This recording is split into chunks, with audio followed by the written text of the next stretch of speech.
Seja bem-vindo ao podcast da Terceira Igreja Presbiteriana de Cotia, uma igreja que glorifica a Deus por meio de pregações expositivas e vida em santidade. A mensagem que você ouvirá a seguir faz parte de uma série de estudos do livro Os Atributos de Deus, de A.W. Pink. Estes estudos são realizados em nossas reuniões de doutrina que acontecem toda quinta-feira às 20 horas. Para mais conteúdo, siga-nos também no YouTube e no Instagram.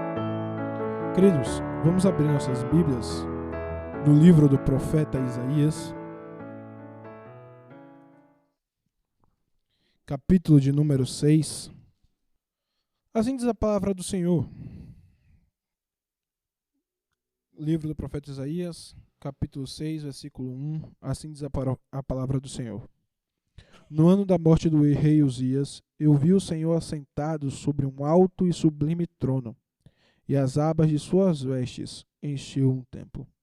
Serafins estavam por cima dele, cada um tinha 6 asas, com 2 cobriam os rostos, com 2 cobriam os pés, e com 2 voavam. E clamavam uns para os outros, dizendo: Santo, Santo, Santo é o Senhor dos exércitos. Toda a terra está cheia da sua glória. Até aqui a palavra do Senhor. Queridos, na semana passada nós estudamos sobre a imutabilidade do Senhor, como Ele é perene e eterno e como Ele nunca muda. Uma das passagens que infelizmente nós deixamos de ler está bem atrás da maioria das nossas Bíblias, da Bíblia da igreja, que é a passagem do livro aos Hebreus, da carta aos Hebreus, capítulo 13, versículo 8, que diz: Jesus Cristo é o mesmo ontem, hoje e para sempre. Mas hoje nós estudaremos sobre a santidade do Altíssimo. Antes de nós começarmos a estudar sobre a santidade do Senhor, eu quero orar para que Deus ilumine o nosso estudo e nós possamos conhecer o Senhor assim como Ele é revelado nas Escrituras.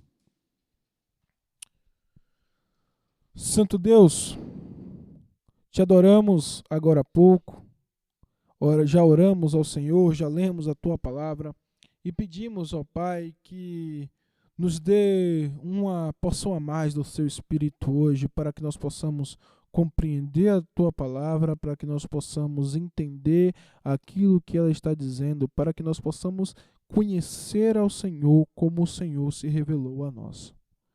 Porque nada mais nos importa nos estudos que nós estamos fazendo do que conhecer a Ti, ó Pai. Na verdade, nada mais nos importa na nossa vida do que conhecer a Ti. Afinal, o nosso Senhor e Salvador Jesus Cristo disse que a vida eterna é esta, que nós conheçamos ao Senhor e conheçamos ao Teu Filho, a quem o Senhor mandou para a terra para revelar a si mesmo.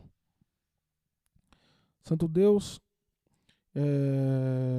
nos auxilia nesse processo, que nós possamos realmente sair daqui edificados e conhecendo o Senhor, e abraçando e amando aquilo que nós estamos conhecendo cada dia mais. Em nome de Jesus Cristo, que pedimos e oramos. Amém. Queridos irmãos, o tema de hoje é um dos mais importantes do que nós já estudamos durante a quinta-feira.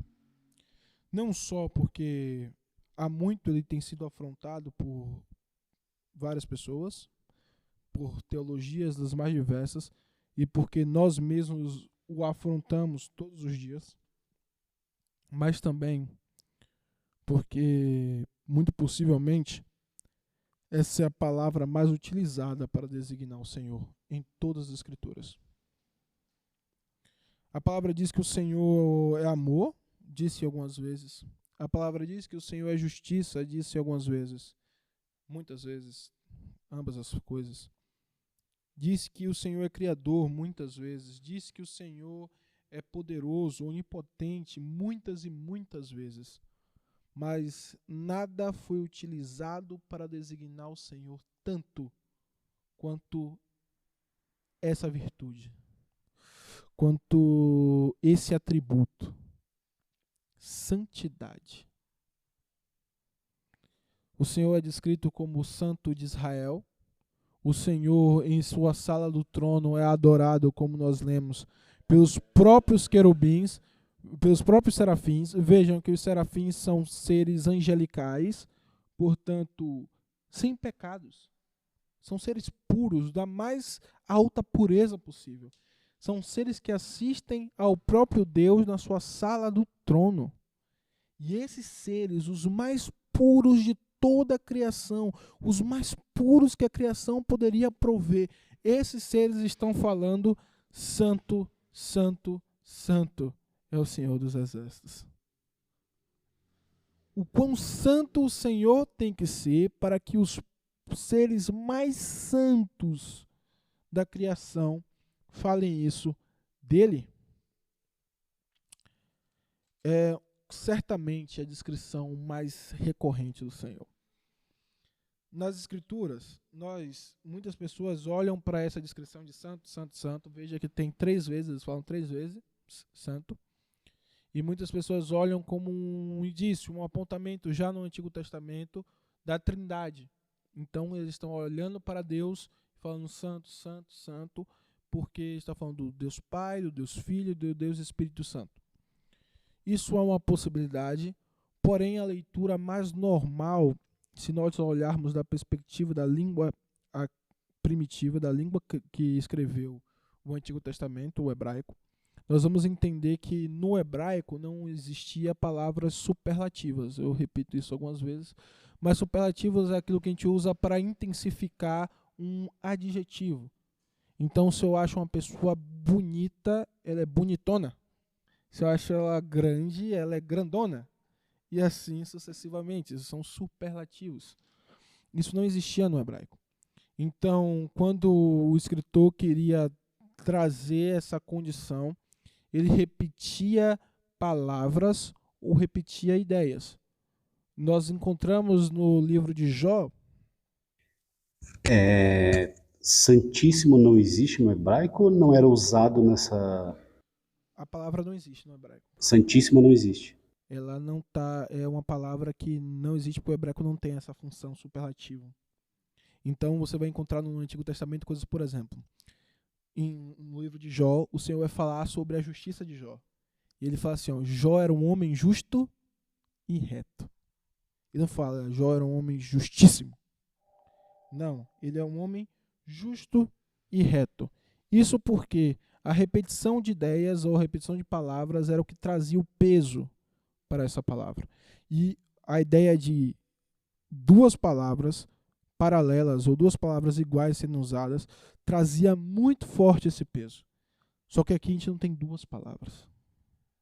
Não é o Senhor Santo, Santo. É Santo, Santo, Santo. Ele é o mais do mais do mais do mais. Então ele não é justíssimo, não teria nem palavras no português para a gente definir isso. Ele não era santíssimo, ele é muito mais do que isso. E aí, na língua a língua latina, a língua portuguesa, nós falamos de Santíssima Trindade, porque nossa língua já tem esse aspecto de superlativo, que é maravilhoso, né? É uma forma de nós intensificarmos. Mas veja que a característica do Senhor pessoal, que está sendo adorada pelos anjos. Veja, como eu falei, anjos são seres santos, seres perfeitos, seres puros, correto? Então eles poderiam adorar o Senhor por uma coisa mais lógica. Ele poderia falar, Todo-Poderoso é o Senhor dos Exércitos que nos criou. Afinal, o Senhor é o Criador deles, tal qual é nosso. Ou adorar como Paulo adorou a Jesus Cristo, dizendo que nele todas as coisas são feitas e todas subsistem pela palavra do seu poder. Além de ele ser criador, ele é aquele que sustenta todas as coisas. Então eles poderiam adorar o Senhor por sustentar a existência deles mesmos. Mas eles adoram o Senhor pela sua santidade. O que indica para nós que a forma como nós traduzimos santidade geralmente, que é separado ou puro, não é completamente o sentido do termo santidade. Porque alguém que é puro e separado para servir o próprio Senhor, Deus do Exército, está dizendo que ele é santo. Santo, santo, santo. Certamente essas palavras santo e separado, puro e separado descrevem muito quase precisamente o que é santo, mas não perfeitamente. Santo é um atributo do Senhor, dele, pertence a ele. É um atributo que ele comunica, mas perfeitamente está nele. Ele é mais santo do que podemos sequer entender. Ele não é mais santo do que nós podemos sequer entender. Veja como Moisés e os judeus os descrevem lá em Êxodo. Vou pedir para os irmãos abram comigo. Êxodo capítulo 15.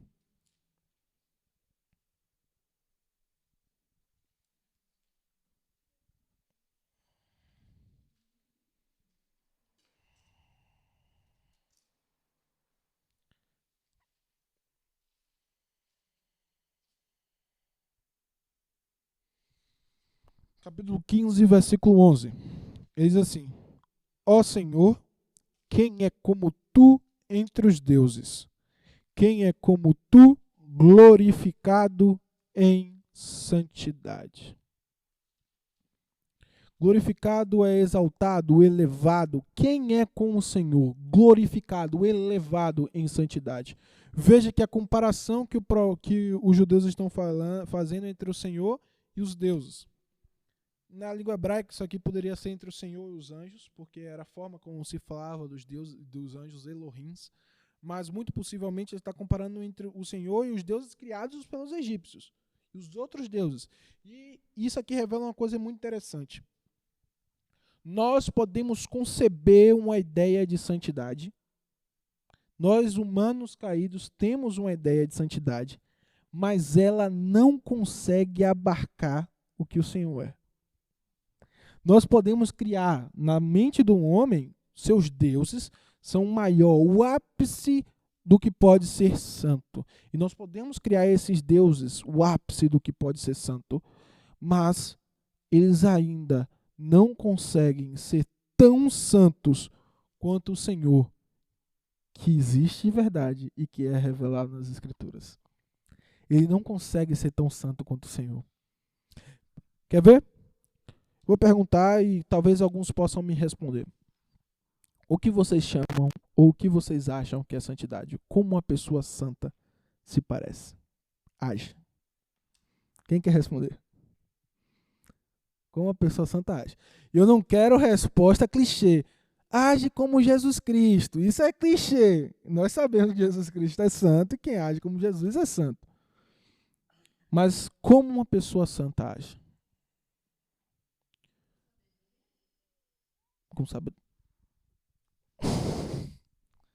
Com sabedoria. Pode falar. Com sabedoria. Com sabedoria é uma boa resposta, mas ainda não entrou na parte prática. Nós estamos falando de coisas genéricas. Com sabedoria, com justiça, com amor. Uma pessoa santa age dessa forma. Mais próximo. Como Jesus Cristo. Isso, tentando ser mais próximo de Jesus Cristo. Todas essas suas características, e são gerais, a gente fala assim, a gente não é errado, a gente fica não errado. Mas, veja, o mundo tem sua própria perspectiva de santidade. Quando olhamos para um budista, ele tem a perspectiva de santidade dele. Retidão moral. Busca por controlar suas próprias emoções. Então você vê aquela pessoa quase que apática à existência, e aquilo é o ápice de santidade que uma pessoa pode chegar, o que eles chamam de nirvana. Nirvana é a evolução do espírito no mais alto nível, a ponto da pessoa ser imperturbável de todas as coisas. Então, a ira em si não é um ato de santidade nessa perspectiva. Uma pessoa inabalável. A filosofia grega que vai ser mais desenvolvida no período romano e que vai contrastar com as escrituras porque foi desenvolvida e estava em alta no momento em que o Novo Testamento foi escrito, que é o estoicismo. é essa a ideia. Estoico é a ideia de imperturbabilidade. O cara é tão controlado de si que ele, em uma definição mais moderna, pode ser chamado de homem frio e calculista. Ele é um homem frio e calculista. Ele é imperturbável dos seus sentimentos, emoções. E aí vocês talvez tenham ouvido falar tenham ouvido esta frase e vem diretamente do estoicismo: emoções são fraquezas. Sentimentos são fraquezas. O que importa é ser lógico. O que importa é conseguir controlar essas coisas. Veja, mais uma vez, há uma definição de santidade. Eles não falam esta palavra, mas há uma definição de controle, de perfeição, santidade. Seria a santidade poderia ser definida também como ser totalmente separado e incorruptível, tipo assim, nunca vai se misturar com nada que não seja ele mesmo. Isso. A ideia é de que ele é tão separado que as outras coisas não surgem nenhum efeito sobre ele. Nenhum efeito sobre ele.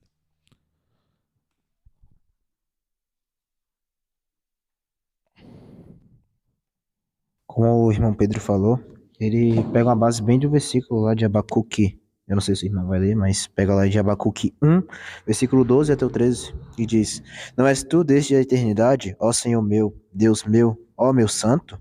Não morreremos, ó Senhor, para executar juízo? Puseste aquele povo, tu, ó rocha, o fundaste para servir de disciplina. Tu és tão puro de olhos que não pode ver o mal e opressão não podes contemplar. Porque, pois tolera o que procedem perfidamente e te calas quando o perverso devora aquele que é mais justo do que ele. Esse texto é muito bom para definir algumas coisas da santidade do Senhor e vamos entender, a gente já vai entrar nesse ponto, e esse texto a gente vai usar para descrever, discorrer e explicar o que está no texto, o que o texto está falando claramente. Veja, essas coisas que eu acabei de falar podem às vezes nos confundir em termos de santidade mesmo. Sabe por quê? Porque a Escritura diz que um dos frutos do Espírito, a gente entende que esse é o Espírito Santo que habita em nós, correto? E talvez, se na perspectiva de um degrau, o último degrau do fruto do Espírito é domínio próprio, correto? E muitas pessoas têm usado a ideia de domínio próprio como isso. Você tem que dominar completamente suas emoções de forma que você não sinta mais nada, você não seja afetado pelo mundo exterior. Só que tem um problema nas Escrituras em relação a isso. Veja, a Escritura diz que o Deus se entristece, correto? Ele se entristece. A Escritura diz que Deus se ira, correto? Ele se ira. Se a ira é oposta à santidade, então Deus não seria santo, porque ele se ira. E com frequência no Antigo Testamento fala-se da ira de Deus. Correto? Essa é a verdade. Deus ama, cuida, se ira, se entristece. Deus experimenta sentimentos que, na verdade, Ele comunicou a nós. A verdade é esta: Deus experimenta sentimentos que Ele comunicou a nós. Sentimentos são algo natural do humano. Mas nesse ponto aí a diferença também é que Deus tem absoluto controle sobre o sentimento, né? Que é diferente da emoção como a gente conhece aqui, né, humanamente falando. Veja, o grego tinha o termo para sentimentos em grego geralmente utilizado é pathos. Pathos é o mesmo termo que a gente usa para paixão, mas para uma palavra para algumas coisas que a gente não conhece muito bem. Doenças. Doenças, o termo técnico para doença é patologia. E aí essa palavra entrar em outras doenças. Hepatite ou outras doenças tem essa palavra. Porque para o grego, emoções, elas, além de fazer você sentir, fazia você sofrer. Muitas vezes tomar decisões equivocadas. Então, realmente as emoções, por conta do pecado, muitas vezes nos tornam frágeis, sofre. Muitas vezes nós erramos por conta de não conseguirmos dominar as nossas emoções. Veja que emoções são algo que o Senhor comunicou a nós. Mas, por conta do pecado, o que era bom, a Escritura diz que o pecado, para se demonstrar mal, usa para o mal.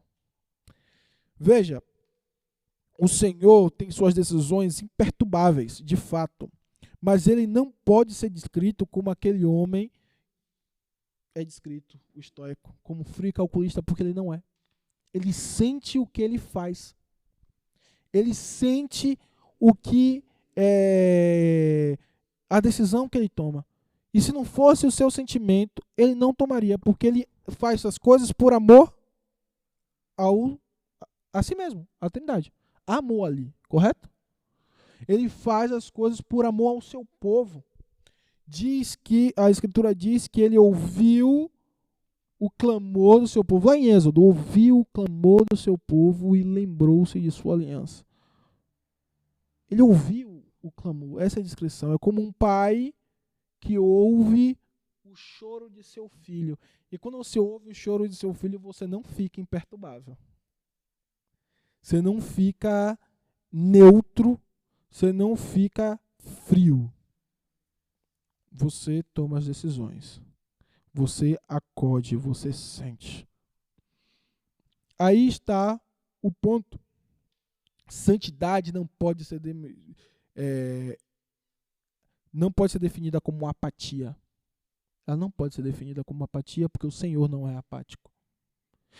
Santidade é exatamente aquilo que você faz com seus pensamentos, com o que você faz com suas emoções, o que você faz com suas próprias decisões, com as ações que você toma.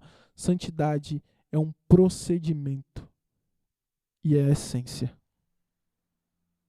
É procedimento e essência. Por isso que santidade é tão complexa, porque ela é um atributo desse Senhor, que é tão puro de olhos, e aí a gente vai entrar no texto, que não pode ver o mal. Veja, é uma frase, o João até citou ela, que é muito conhecida e é usada para que nós busquemos amar o próximo e busquemos pregar o evangelho e cuidar do próximo. E essa frase é assim: Deus odeia o pecado, mas ama o pecador. Deus odeia o pecado, mas ama o pecador.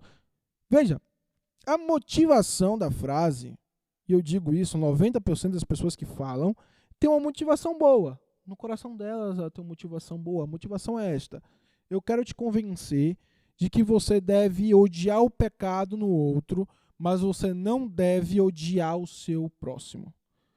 Você deve odiar o fato dele pecar. Você deve sentir nojo do pecado em si, mas não do seu próximo. E essa perspectiva é importante. Nós precisamos sentir, chorar, abandonar, ter o mesmo ódio que o Senhor tem pelo pecado, mas também precisamos acudir, amar, cuidar do pecador. Porém, nós não somos Deus. Nós temos as nossas ordens, as nossas obrigações, porque Deus nos manda fazer isso. Mas nós não somos Deus. Deus abomina o pecado e o pecador. Deus abomina o pecado e o pecador. Não me lembro o pregador, é até famoso, acho que é Sproul, né? Ele, em uma pregação dele, é tão belo, ele falando isso, falando assim: veja, não é o pecado que queimará no inferno. Não é o pecado que será punido por Deus. Não é o pecado que perderá sua vida nas mãos do Senhor. É o pecador. Se Deus não odiasse o pecador, qual é o sentido dele estar no inferno e não apenas o seu pecado? por conta de muitas vezes, como nós olhamos o texto, nós encontramos no pecado uma entidade paralela, quando não entendemos que o pecado é aquilo que nós praticamos. É aquilo que nós temos no nosso coração, o que nós pensamos, o que nós queremos, o que nós agimos e praticamos com o outro. Isto é o pecado. Faz parte da pessoa, mesmo que momentaneamente. Mesmo que momentaneamente. Ela não é uma entidade diferente. Não é uma entidade diferente. Quando você pecar, você não pode dizer assim, é o pecado. Não. É você. É você que pecou contra o Senhor. É fácil nós dizermos isso, não? Quando o peco é a carne, e nós olhamos para o texto de Romanos como se Paulo estivesse nos dando defesa para isso, quando Paulo, no final, ele grita aquele grito de misericórdia, dizendo, quem me livrará do corpo desta morte, ou seja, dessa sentença, dessa maldição que caiu sobre mim? Quem me livrará disso? Ele chora o seu pecado. Se nós continuarmos a tratar o pecado como uma entidade, nós não choraremos o nosso pecado. Foi ele. É quase como se é ele que fez o errado. Eu continuo santo, eu continuo amando a Deus, eu continuo sendo um filho do Altíssimo. Nós somos filhos do Altíssimo, nós somos santos, mas nós pecamos. É isso que me faz orar ao Senhor e dizer, Senhor, eu errei. E eu errei pior do que todos os outros homens, porque eu errei sabendo da tua palavra. Eu errei com o Todo-Poderoso dentro de mim, me conduzindo e me dando poder para superar as minhas falhas. Eu errei. O texto de Abacuque, Abacuque começa o texto dizendo assim, olha, Senhor, você me fez ver tantas coisas, tantos problemas. Abacuque é um profeta, e um detalhe do Antigo Testamento é que o pecado, quando estava no meio do povo, e nós vamos aprender que isso não é só no Antigo Testamento, é na nossa vida real, o pecado no meio do povo causava todo tipo de desastre social possível. Oi? Não entendi. Não, social. Todo tipo de desastre social possível. Todo. Veja bem, Isaías vai falar que o pecado no meio do povo fez com que o povo tivesse juízes injustos, príncipes que não faziam bem, homens que no meio da calamidade pública comprava a terra de todo mundo para cobrar valores altíssimos aos seus irmãos. Não é muito diferente do que acontece no Brasil hoje. Não é muito diferente do que acontece no Brasil no dia de hoje. E só são algumas coisas que aconteciam em Israel naquele período de apostasia. Mas o pecado, quando Israel estava em apostasia, havia um monte de porcaria acontecendo em todo lugar. Um monte de calamidade acontecendo em todo lugar. Um monte de pessoas sendo injusta com o outro em todo lugar. Porque o pecado, ele, por natureza, destrói o humano na sua vida pessoal e na sua convivência com o próximo. Essa é a natureza do pecado. Mal por essência. E vocês podem imaginar o que é o inferno. Um lugar com vários pecadores. Você pode imaginar que maravilha vai ser a companhia das pessoas lá no inferno. Porque o pecado é, por natureza, maligno. E lá serão os pecadores em ação, né? Porque aqui nós somos pecadores, mas muitas vezes não estamos em ação. Aqui nós ainda somos restringidos pela graça do Onipotente, é o que a gente chama de graça comum. Até os homens maus são restringidos pela graça comum. Mas lá não terá nada disso. E aí você vê em Israel tudo acontecendo, e o profeta, porque Deus o faz ver, percebe todos esses problemas. É outra coisa que nós devemos perceber. Muitas vezes nossa vivência nos cauteriza para o mal. Nos cauteriza para o mal. Aquilo acontece, mas é normal acontecer. Aquela pessoa está passando na frente na fila ali, mas é normal passar na frente na fila. Aquela pessoa faz corpo mole no trabalho, mas é normal fazer corpo mole no trabalho. Sonega o imposto, mas é normal.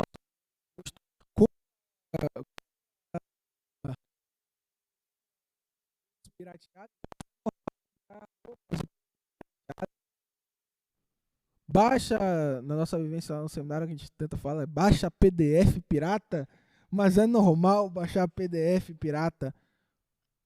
Assiste filmes e séries em sites piratas, mas é normal fazer tudo isso. Nossa vivência nos cauteriza para o mal. E isso vem de encontro com os estudos que a gente está tendo sobre as bem-aventuranças, né? Para ir contra aquilo que é normal. Porque se a gente for. Se for normal, é a vida do pecado. E veja que, quando você falou estudo sobre a bem-aventurança, é a revelação divina. E Deus, quem eram os profetas? Nosso pastor lá da IPMA, Chum, gosta de falar que os profetas, nas nossas aulas, ele fala assim, os profetas é a força especial. Porque na teoria, enquanto o povo estivesse não em apostasia, em adoração a Deus, junto do Senhor, os sacerdotes ensinavam a lei e o povo guardava a lei. Mas quando o povo estava em apostasia, aí o Senhor levantava a sua elite, sua tropa de elite, suas forças especiais, seus Navy SEALs, aqueles soldados americanos, para lutar contra o pecado. E é isso a função do profeta. Era chamar o povo. Ele não dava mais uma profecia, ele não dava mais uma lei. Ele chamava o povo a observar a lei do Senhor. Essa era a função do profeta. E Abacuque ora para o Senhor, dizendo: Senhor, o Senhor me fez ver essas coisas. O Senhor me fez... Tipo, a cauterização me fez ver, caramba, tudo aqui está estragado. Nada que presta, está tudo estragado. Precisamos voltar para a lei do Senhor. O Senhor me fez ver isso. E não vai fazer nada. Vai deixar por isso mesmo. O que o profeta provavelmente esperava? O profeta talvez esperava por um rei, como outros que já houveram na história de Israel, que acabasse com isso, que acabasse com a idolatria, que acabasse com as injustiças, forçassem o povo a voltar à adoração ao Senhor, forçassem o povo a parar de sacrificar para ídolos e voltar a sacrificar apenas para Deus. Ele esperava algo assim. Ou um profeta Elias que brigaria e pregaria contra isso, que derrubaria os sacerdotes idólatras, que mataria todos a fio da espada e que libertaria o povo do seu pecado. Ele esperava isso. Algo assim. O que o Senhor promete para ele? Eu vou enviar uma nação estrangeira e essa nação estrangeira vai destruir Jerusalém. É isso que eu vou fazer. Minha atitude é essa. Você quer que eu tome uma atitude? Eu já decidi qual é a atitude que eu vou tomar. Eu vou destruir Israel pela mão de uma nação estrangeira. Aí Abacuque começa. Aí ele sente. Quando ele sente, ele faz essa oração que o irmão leu. Ele sente e fala assim: ó, Senhor, Tu é tão puro de olhos que não pode contemplar o mal. O Senhor não permitirá que ele nos destrua. O Senhor não pode permitir isso porque eles são homens maus. Eles são homens que entregam todas essas suas vitórias aos seus deuses. Eles são homens tão injustos, mais injustos do que o seu povo. Estou pedindo para que o Senhor traga justiça para o seu povo, e você vai trazer um povo ainda mais injusto do que eles. Esse é o pedido de Abacuque. E no meio desse pedido tem essa frase: o Senhor é tão puro de olhos que não pode contemplar o mal. Abacuque está inventando informações? Não. Abacuque está fazendo coisas que nós precisamos fazer. Orar ao Senhor, conhecendo quem é o Altíssimo. Conhecendo quem é esta pessoa para a qual nós oramos, esse Deus maravilhoso, nosso Pai. Tá. Eu quero saber, quando o amor ao próximo, Quando você percebe que tem uma pessoa que ela tá, a vida dela inteira ela vai viver para perseguir você, que você sente que essa pessoa vai te perseguir talvez pro resto da vida. Como que você faz para amar uma pessoa dessa? Vou usar. O amor ao próximo é uma ordem. E não podemos não obedecer. Porém, como toda ordem do Senhor, nós temos que entender que a nossa realidade dificulta a obediência. E apenas pelo nosso braço, a Escritura diz, maldito o homem que confia no homem e que faz da carne o seu braço. Se eu confiar em mim e falar, não, eu tenho que amar esse cara, eu vou buscar amar esse cara, eu vou buscar, eu não vou conseguir. Como eu faço? Eu busco o Senhor em oração. Todo santo dia. Todo dia. A pessoa fala assim, oração é uma resposta fácil de dar. Você está falando isso porque você não conhece outras atitudes que eu posso tomar. Não, eu estou falando isso porque mesmo que eu te indique qualquer atitude para tomar, é muito possível que você falhe, porque é muito possível que eu falhe. A única resposta certa que eu posso te dar é alguém mais poderoso do que eu, mais poderoso que você, e que está disposto a te ouvir. Mesmo você não tá vendo o resultado, mas você tem que continuar em oração. Mesmo sem... A gente vai entrar agora no capítulo 2 de Abacuque, e esse capítulo 2 é interessante porque ele vai te responder isso. Abacuque, ele começa o capítulo 2 dele, depois de fazer essa oração ao Senhor, ele começa dizendo assim, ó, ele faz essa oração, esperando a resposta, e o capítulo 2, versículo 1 diz assim, estarei na minha torre de vigia, ficarei na minha fortaleza, vigiarei para ver o que Deus me dirá, e que resposta eu terei à minha queixa. Abacuque não abandona o seu intento. Jesus Cristo fala parábola sobre isso. Ele fala sobre que vai até um juiz, uma viúva, e pede que o juiz julgue a causa dela. Ela diz, julga a minha causa. E o juiz fala, depois eu julgo sua causa. E no outro dia ela vai até o juiz, e o Senhor, e Jesus Cristo diz que esse juiz é um juiz iníquo. Ele é um cara que não se importa com nada. Ele vai dizer mais à frente que ele não se importa com nada. Ele não se importa com nada. Ele não respeita nada. É um cara que não tem... O que o Senhor Jesus Cristo estaria dizendo é que ele não tem limitadores que o forcem a atender aquela mulher. E ele vai explicar isso mais à frente. O próprio juiz vai explicar isso na frente, na parábola. E essa mulher vai todo santo dia na presença desse cara e fala, julga a minha causa, julga a minha causa, julga a minha causa. E um dia esse cara fala e fala, cara, você é chata, você é chata. Eu sou um homem que não temo a nenhum homem e não respeito a Deus. Mas eu vou julgar sua causa para você me deixar em paz. Que está dizendo, eu não tenho limitação nenhuma. Nada me obriga a te responder.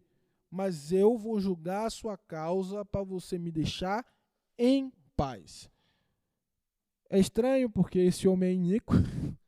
Mas Jesus Cristo está falando essa parábola para nos ensinar a orar. Sem cessar.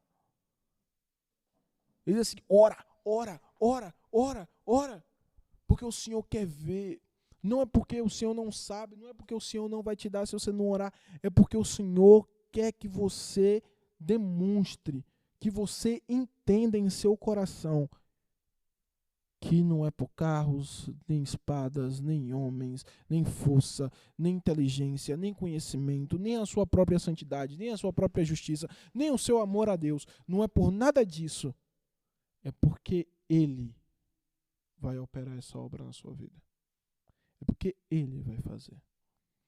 Você pode tomar outras atitudes, tentar acalmar o seu coração, buscar ler a palavra para acalmar o seu coração, buscar tomar atitudes efetivas como orar por Ele, não só por você, mas por Ele.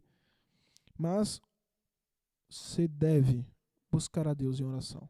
Só Ele pode tratar seu coração.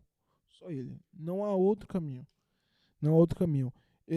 Eu poderia, como alguns falariam, você está desobrigada disso, mas você não está. Você não está. Homens de Deus morreram, clamando por amor aos homens que estavam matando.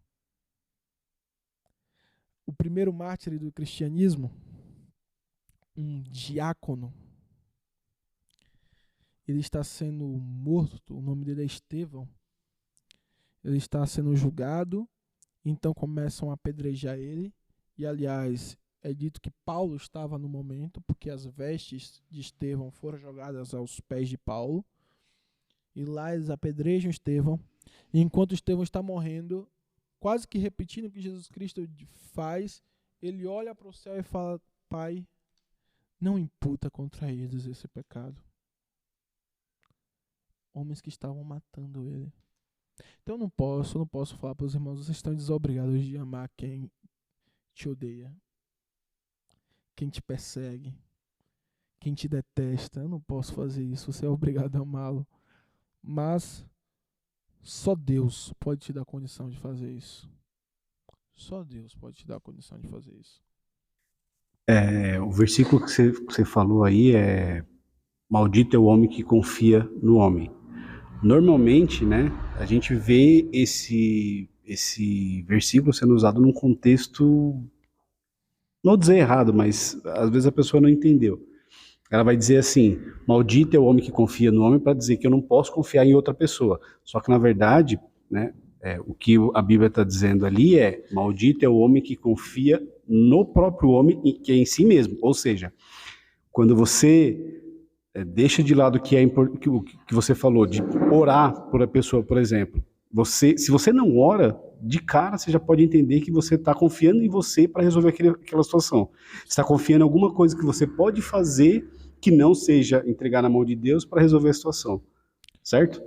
Veja, o problema de alguns textos como esse é que eles são interpretados de formas limitadas. E aí você trouxe isso muito bem.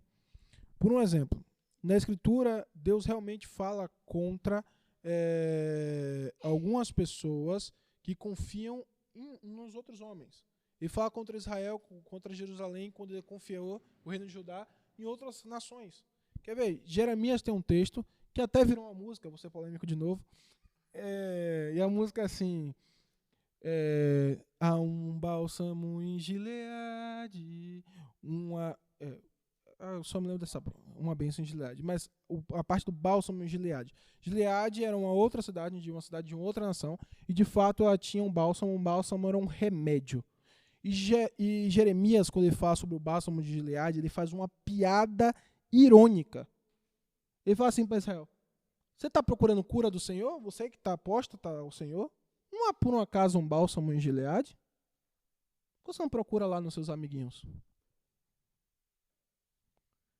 Veja, o que ele está dizendo é: não há bálsamo em Gileade. Não há cura em Gileade para suas chagas. É assim que o Senhor está definindo Israel naquele momento, Judá naquele momento, uma nação doente, com chagas, feridas. Ele está dizendo: não há bálsamo em Gileade para você. Ele vai contra os egípcios e diz assim: nos egípcios não há salvação para você. Porque naquele momento o reino de Judá era um aliado dos egípcios. Na verdade, desde Salomão eles são aliados dos egípcios. E o Senhor está dizendo: não há salvação no Egito para você, porque eu vou destruir por meio dos babilônicos também o Egito, só para você saber que você não vai ser salvo por eles. Não há bálsamo em Gileade, não há salvação nos egípcios. Veja, no contexto limitado, eu olho para essa narrativa e falo: de fato, quando o Senhor diz maldito o homem que confia no homem, ele está dizendo: maldito o homem que confia em outro para resolver os seus problemas. É verdade. Maldito é a gente quando eu falo assim, eu preciso... Primeira coisa que eu faço é... Eu ia criticar alguma coisa aqui, mas não vou fazer. Primeira coisa que eu faço é eu vou falar com o pastor, porque o pastor vai resolver o meu problema. Mas o problema que eu estou dizendo é que essa interpretação limitada, ela pode gerar um problema do tipo assim, a pessoa, ela faz exatamente o contrário, ela se acha autossuficiente do tipo assim, não vou confiar em ninguém, acabou. Cara, não é bem isso, entendeu? O objetivo do texto. O texto não pode ser entendido de forma limitante, porque ele também está falando do homem que é você. Então, maldito homem, confia no homem, é também eu que faço do meu braço, minha carne, o meu braço forte, minha salvação. Meu braço humano é minha salvação. Então, eu falo assim, como o Pedro acabou de dizer, rapaz, não vou confiar em ninguém não, rapaz. Não tenho que falar nada pra ninguém não. Não vou procurar ajuda de ninguém não. Eu vou resolver o meu problema. É o que eu estou lutando contra esse vício. Eu sozinho vou conseguir vencer esse vício. Porque eu vou tomar tal, e a gente começa a planejar. A gente fala assim, a partir de hoje eu vou fazer isso. E daqui a uns 3 meses eu estou livre desse problema. Calma. Senta. Que você não é tão forte assim. Ora porque você não é tão forte assim. Busca o Senhor porque você não é tão forte assim. E depois de buscar o Senhor, busca ajuda. Busca ajuda de outras pessoas. Porque o seu braço forte não vai ser humano, não vai ser o homem, vai ser o Senhor. Mas o Senhor te deu pessoas para te ajudar. O Senhor te deu o pastor para te ajudar. O Senhor te deu, quando são doenças, problemas fisiológicos, o Senhor te deu médicos para te ajudar. E a pessoa fala assim, eu não tomo remédio porque eu não preciso. Se o Senhor quiser me curar, Ele vai me curar. E o Senhor fez o médico aprender tantos anos de medicina para quê? Porque não sei se te contaram, se o médico terminou o curso dele, foi porque o Senhor o guiou. Se o médico terminou o curso dele, foi porque o Senhor o guiou. Se tem tantos tratamentos na medicina moderna, foi porque o Senhor guiou esse tratamento. E o homem fala assim, eu não preciso de ajuda de ninguém, eu vou fazer pela minha força mesmo. Não é isso que a Escritura ensina. Não é isso que a Escritura ensina. Maldito homem que confia no seu próprio braço. Busca o Senhor. Busca o Senhor justamente porque Ele é santo. Nós desviamos um tanto, mas vamos voltar. Fala, criatura. A gente leu, né? Algum momento. Eu falei que o Senhor ele é santo em sua própria natureza. É por isso que os anjos o adoram em santidade. Mas ele é santo também na sua interação com o homem. Esse texto de Abacuque está falando sobre isso, sobre como o Senhor não pode ver o mal. E ele odeia o mal. E ele odeia o homem maligno. Ele odeia o homem maligno. Isso, como eu posso saber que o Senhor odeia o homem maligno? Quando eu olho para o Calvário, eu consigo entender que o Senhor não deixará impune sequer um pecado. Não é da sua natureza deixar impune um pecado. O Senhor odeia o pecado de tal forma, Ele despreza o pecado de tal forma, que Ele, por ódio ao pecado, matou o seu próprio filho. E Isaías vai dizer, agradou a Deus moê-lo e vê-lo enfermar. Pesado, né? Agradou. Deus ficou triste quando Cristo morreu? Óbvio. A natureza nos diz que ela mesma se abalou com a morte do seu Criador, o autor da vida sendo morto, fez com que o céu escurecesse, a terra se partisse. Há um símbolo, não posso dizer precisamente se essa é a melhor interpretação, mas uma interpretação bastante, até mesmo judaica disso, que naquela região, naquela cultura semítica, quando um pai perdia o seu filho, o símbolo de seu luto, muitas vezes ele rasgava as suas vestes. Mais uma vez eu vou usar o livro de Jó para nos ajudar nisso. É o que Jó faz quando seus filhos morrem.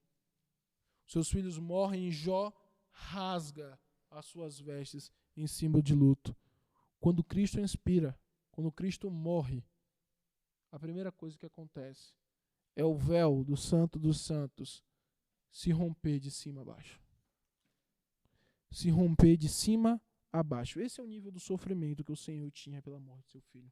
Mas mesmo assim, o texto diz que aquele sofrimento agradou a ele, porque agradou ele moê-lo e vê-lo enfermar. Esse é o ódio que o Senhor tem pelo pecado. Nem o seu filho escapou desse ódio. Então, essa conversa que de Deus odeia o pecado e ama o pecador não poderia ser mais estúpida. O Senhor odeia o pecador. Então, mais uma vez, Deus é santo em seu ódio. Ele é santo em sua ira. Ele é santo em sua ira. Quando uma pessoa chegar para você e falar que é contradizente, é ilógico, um Deus bom e santo punir o pecador pelo seu pecado ou criar o inferno, você diga, você está usando sua lógica maldita e humana para dizer o que é santo. Porque a lógica divina, a lógica verdadeira, a lógica revelada pelos céus, diz que o santo Deus pune o pecador. E isso é demonstração de sua santidade. Ele é exaltado em sua santidade quando ele faz isso. Porque ele é tão puro de olhos que não pode contemplar o mal. O Senhor é tão puro, tão santo, que ele não pode conviver no meio de malignidade, de pecado, de impureza. Veja, o livro de Josué vai nos mostrar isso, e depois a própria narração da entrega da lei vai nos mostrar isso. Josué capítulo 3. O livro de Josué é o 6º livro da Bíblia. É logo depois do Pentateuco, é a narração da entrada do Senhor. Veja que o capítulo 3 diz.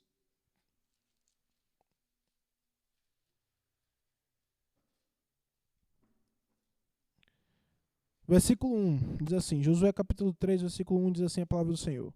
Josué se levantou de madrugada, e tendo ele e todos os filhos de Israel partido de Sitim, vieram até o Jordão e pousaram ali, antes que passassem. Ao fim de 3 dias, os oficiais passaram pelo meio do arraial e deram ordens ao povo, dizendo, quando vocês virem que os sacerdotes levitas estão levantando a arca da aliança do Senhor, seu Deus, saiam também do lugar em que vocês estão e sigam a arca. Contudo, deixem uma distância de cerca de 1 quilômetro entre vocês e a arca. Não se aproximem dela. Dessa forma, vocês saberão o caminho pelo qual devem ir, visto que nunca antes passaram por tal caminho. Josué disse ao povo, santifiquem-se, porque amanhã o Senhor fará maravilhas no seu meio. A narrativa é qual?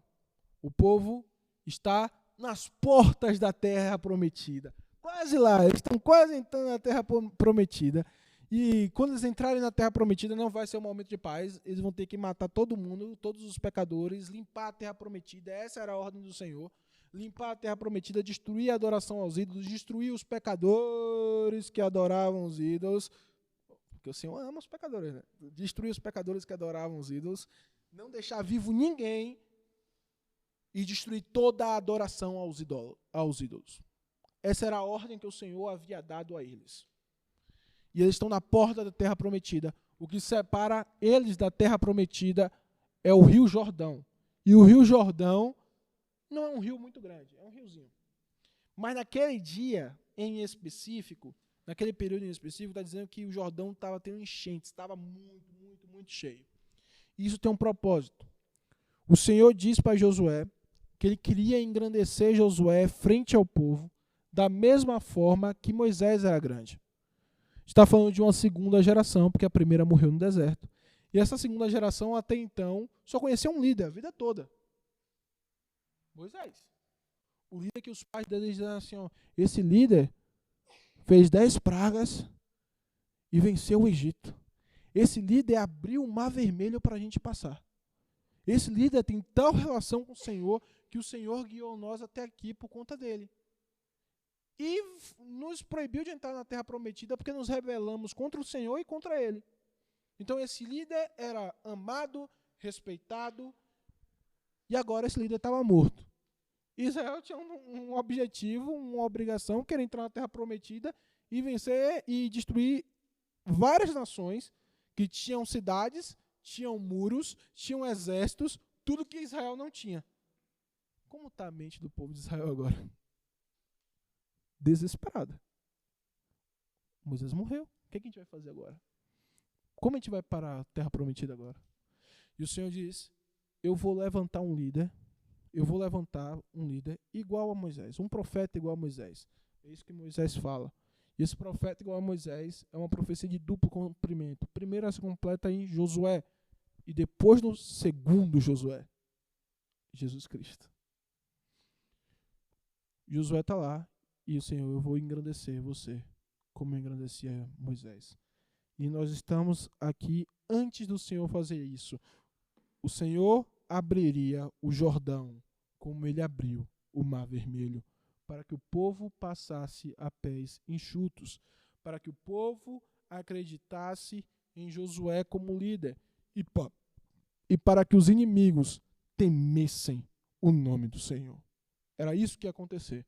Mas antes de tudo isso acontecer, Josué diz assim, ó, santifiquem-se. Santifiquem-se, porque amanhã o Senhor fará maravilhas no seu meio. Josué não está colocando um empecilho ou dizendo assim, vocês só vão ser abençoados, como muitas igrejas fazem, se você se santificar ou se você tiver fé. Mas ele está dizendo assim, ó, santifiquem-se. Santifique-se porque o Senhor está vindo. Essa é a informação. Eles não estão dizendo, o Senhor só vai te abençoar se você for santo. Eles estão dizendo assim, cuidado, porque o Senhor vem. E o Senhor não habita em lugares que não têm santidade. Quando eu entro na igreja do Senhor, eu preciso procurar ser santo, porque eu estou vivendo na presença do Senhor. Isso é perigoso. Nosso professor de sistemática, ontem leu um texto muito belo, que é o texto em que Jesus acalma a tempestade, lembram? Ele fala assim, geralmente a gente lê o texto e fala como aquela canção ali, depois de ele acalmar a tempestade, o coração dos discípulos se acalmou, sossegou. É uma forma linda de ler o texto. Mas, na verdade, a resposta do texto não é essa. A resposta é que eles foram possuídos de grande temor. A narração do texto está dizendo que eles estão com tanto medo que eles estão com medo de morrer. Porque a tempestade está forte, e você tem que lembrar que eles ali são pescadores, que pescavam no mar da Galileia. Então não é um cara desentendido, é um cara muito bem entendido, calejado demais, dizendo assim, e aqui está azedo. Aqui a gente vai para a água. É esse o nível de medo, de mar que está acontecendo. Então, quando Jesus Cristo sai do seu sono, vai até lá em cima e fala assim, cala-te. E tudo para. Você diz assim, agora o coração deles sossegou. Mas, na verdade, eles falam assim, o narrador fala assim, eles foram possuídos de grande temor. Eles tiveram ainda mais medo. Por quê? Quem é esse que até o vento e o mar obedecem? O poder do Senhor nos humilha e nos faz ter medo por sua santidade. Essa é a mesma resposta do profeta Isaías no capítulo que nós lemos. Nós lemos domingo esse capítulo. E a resposta de Isaías ao ver o santo, santo, santo é: ai de mim, porque eu sou pecador. Na verdade, ele fala, ai de mim, porque eu sou um homem de lábios impuros. Nosso pastor nos lembrou isso no domingo. Veja, o pecado dele era eu ter lábios impuros. Não tenho olhos impuros, eu não tenho mãos impuras, desejos impuros. Não, eu sou um homem de lábios impuros. Ai de mim. Ai de mim é um grito de misericórdia, de morte. Eu vou morrer, porque eu vi o Senhor dos exércitos.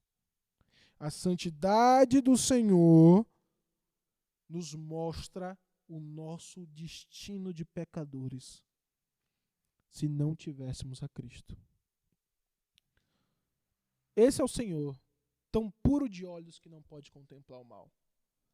Tão perfeito em sua santidade que não pode conviver no meio de pecado. E Pedro nos diz que sem santificação ninguém verá a Deus por conta disso. Esse é o Senhor que por sua santidade tão perfeita agradou a ele moer o seu próprio filho, porque ele odeia o pecado. É dele que eu estou me aproximando quando eu digo que amo e quero me aproximar de Deus. É ele que eu estou buscando em oração quando eu oro a Deus. É ele que eu venho adorar e entro em sua presença todo domingo, a sua presença especial, quando eu estou no culto público ao Senhor. Santo, santo, santo. Então talvez toda vez que eu entre no culto público eu deva dizer, ai de mim, porque eu sou um homem de lábios impuros e habito num povo de impuros lábios. Eu deveria dizer, ai de mim, porque eu sou pecador e habito num povo de tamanha imoralidade, como é o povo brasileiro. Eu deveria dizer, ai de mim, porque mesmo com todo o amor de Deus, eu continuo traindo Ele todo santo dia. Santo, santo, santo. Aproxime do Senhor com vontade, com deleite, com gozo, é isso que Ele quer. Mas aproxime-se do Senhor sabendo quem Ele é. Não se esqueça em nenhum momento quem é o seu Deus. Não se esqueça em nenhum momento quem é o Senhor a quem você adora. Não faça dele, como nós lemos no domingo, o Salmo 50, alguém como você. Não pense que ele é como você. Não reduza a sua justiça, não reduza a sua santidade. Aproxime-se do Senhor, sabendo que ele é santo. O mais santo de todos. 3 vezes santo. Vamos orar. Quer falar?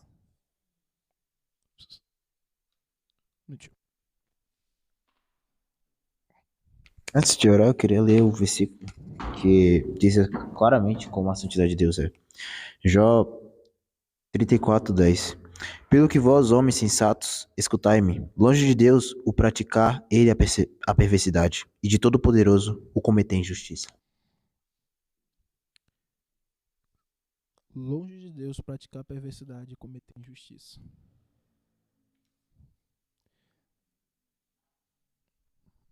Santidade. Vamos buscá-la, porque o Senhor tem feito maravilhas no nosso meio. Santo, santo, santo, Deus Pai Todo-Poderoso. Como poderíamos te definir se não assim? Como poderíamos falar do Senhor se não desta forma? Quem é como tu entre os ídolos, ó Pai, que os homens adoram? Exaltado em santidade. Nenhum deles é. Produtos das mãos dos homens, tão malditos e maculados como os seus próprios criadores. Não são como o Senhor, que fez os céus e a terra, que todas suas obras são perfeitas e santas, que fez a criação boa, muito boa, como diz em Gênesis. Pai, nos aproximamos de Ti. Sabemos, Senhor, que somos povo de lábios impuros e muitos outros pecados, mas acreditamos que pelo sangue de Cristo nós fomos perdoados e nossos pecados foram cobertos, assim como aquela brasa perdoou os pecados de Isaías e tirou as suas iniquidades. Cremos que o sacrifício de Jesus Cristo fez isso por nós, e é por isso que buscamos a tua presença, pois o Senhor é santo, mas é Deus amoroso. Santo Deus, nos faz nos aproximar de ti sempre com isso em mente, para que nós possamos te respeitar como o Senhor deve ser respeitado, te adorar como o Senhor deve ser adorado, e que nós não nos esqueçamos em nenhum momento o quão grandioso é o nosso Deus, exaltado em santidade, que por anos e anos, milênios, lá em Israel foi adorado por sua santidade, cantaram a sua santidade, e que sua igreja seguiu fazendo isso na história, ó Pai. Que nós não nos esqueçamos de todos os seus benefícios, de todas as coisas que o Senhor fez por nós, de sua salvação, da sua misericórdia, da sua justiça, do seu amor. Mas, Pai, não permita que o nosso coração maligno se esqueça da sua santidade, da tua santidade. Não permita, ó Pai, que nós possamos ser como os serafins que cantam todo dia: Santo, Santo, Santo é o Senhor dos exércitos, toda a terra está cheia da tua glória. Que nós possamos te adorar, te exaltar, amando essa característica e buscando essa característica, porque o apóstolo Pedro diz, repetindo a tua lei, dizendo que porque o Senhor, nosso Pai, é santo, devemos ser santos também. Que busquemos isso no Senhor, com o Senhor, confiando em Ti, confiando no Teu Espírito de santidade. Nós pedimos essas coisas em nome daquele que foi morto em nosso lugar e que nos fez de inimigos pecadores malignos a filhos santos amados. É em nome de Jesus Cristo que nós oramos. Amém.